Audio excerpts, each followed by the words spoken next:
Bienvenue dans cette première partie intitulée « Qu'est-ce que le web ?» Ici, nous allons nous intéresser à la représentation du web. Comment est-ce qu'on peut imaginer que le web fonctionne de façon générale?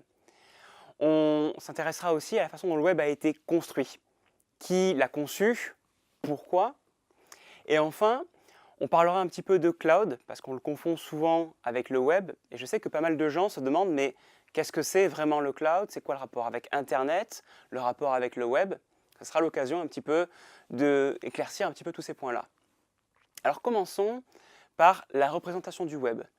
Quand on dit représenter le web, on pense souvent à surfer sur le web. Et on se dit, le web, c'est peut-être un truc de surfeur.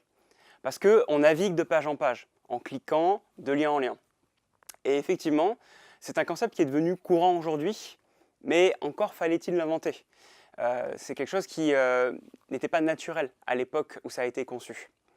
Alors c'est vrai, aujourd'hui on dit beaucoup, on surfe sur le web, et c'est vrai, mais finalement ce n'est pas forcément la meilleure représentation que j'en donnerais.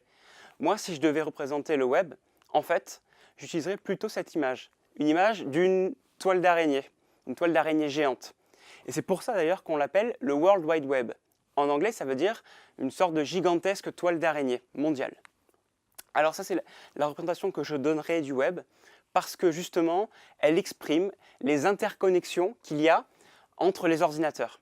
Chaque nœud, en fait, de cette toile d'araignée représente des ordinateurs qui sont connectés entre eux.